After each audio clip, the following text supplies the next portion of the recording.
We've always had those New Year's resolutions that just did not stick, or that burst of motivation to start something new, but it ended up not working after 1 or 2 weeks. And we all know that adding new habits to our day-to-day lives can be extremely difficult. We are so used to the way our lives are and how we are programmed, which makes it hard to stick to habits.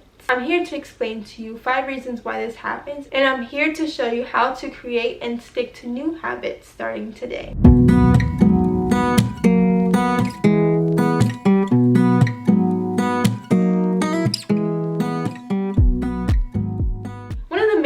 Why we technically do not stick to habits is because we make it a rendition of our ultimate life goals and dreams, and ultimately we are shooting way too far. People often say, oh, the sky's the limit, but when it comes down to habits, we have to take it one step at a time, like literally one baby step at a time. That means if you want to start going to the gym, I recommend going 1 to 2 days a week. And if you actually do go to the gym, I recommend having a low intensity workout so you definitely do not burn yourself out after the first 1 or 2 weeks, because then you're going to dread the gym and you're not going to want to go at all. This way you are not biting off more than you can chew. We definitely do not want to lead to burnout when it comes down to new habits, because we want to make lifestyle changes, not just temporary changes. Just start simple and increase intensity, duration, and time as you go. James Clear, the author of Atomic Habits, mentions that the dreams that you have are very different from the actions that will get you there. And honestly, this is exactly what I'm trying to say. You can dream big, but you have to start really small.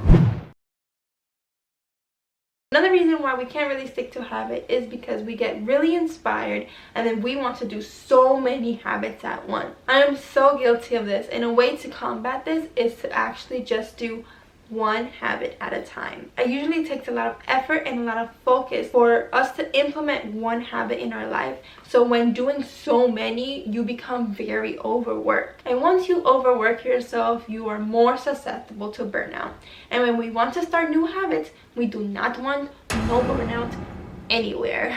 We want to make it a lifestyle, not just a little habit. I totally recommend to not overwork yourself and just put all your focus on one habit until you're an expert at it. Because once you're an expert at it, it becomes part of your lifestyle, and then you could move on to a different habit that will eventually be part of your lifestyle. Habits also don't tend to stick when you miss a day or 2 or a few days, and then you get discouraged and just flat out not do the habit anymore. My best tip to combat this is to actually follow Matt D'Avella's 2-day rule. This is when he mentions that you do not skip your habit more than 1 day, like not even 2 days in a row. Like you have to do it at least every other day. This forces you to focus on your habit and to always seek it when you are trying to reach your ultimate goal. This method does not work with every habit or every goal, but it is important to keep in mind because it is able to force you to keep your momentum with the habit. Because once you stop it for more than 24 hours, your body is just like, I forgot about this, we don't need this anymore. Even though he has a lot more followers than me and you probably already know who he is, I will leave his information down below and also link his video where he explains this theory down below. It's a really good video and it's really inspiring, and I totally recommend for you to watch it. So the 4th reason why I think habits don't stick is because they're not enjoyable. For example, the habit of waking up at 5 a.m. or 6 a.m. every day when you don't really have to is not enjoyable, especially when you've had a long night. In order to maintain a habit that we do not necessarily enjoy, I believe that it all comes down to mindset. I believe that we have to trick your mind into thinking that it's a good habit, and we also have to think about the positives of doing this habit in the long run. So ultimately thinking about your end goal. So going back to our example, thinking about how much time we have for ourselves in the morning, or thinking about how much more productive we'll be in the morning, are some things that we can think about for waking up at 5 or 6 in the morning when we don't have to. We could also think about having a good breakfast in the morning, or having time to make a good breakfast in the morning, because you know, sometimes we need those good breakfast meals. Like, breakfast is the most important meal of the day, and you know, that's what we have to do. And if we have to wake up at 5 or 6:30 in the morning to create a good habit, to have a good meal to start our day, then it is worth it.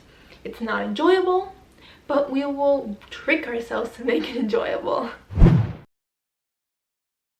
So lastly, accountability is something that is very important to make our habits stick. When no one knows about your habit, it is very easy to just forget about it or push it to the side. This is why personal trainers are very successful in the fitness field, because the trainee has someone to actually tell them, hey, come to your session, you're paying me too, so hello. When someone knows about your habit, this definitely increases your likelihood to stick to the habit, and that is ultimately your goal. And if you don't have anybody to be your accountability partner, there are definitely forums on Facebook, Reddit, and Instagram. I don't have an Apple Watch, but I know that you can have friends within your fitness part of your Apple Watch, so that you can see like, oh look, they did a run today, I'm about to do a run today. I told them that whenever he does a run, I will do a run, and stuff like that. So yeah, habits are hard, and if you follow any of these steps, please let me know, and I will really appreciate it. Like and share this video with your friends if you found this helpful, and so that you can be part of our community. Thank you guys so much for watching, and I'll see you guys in my next video.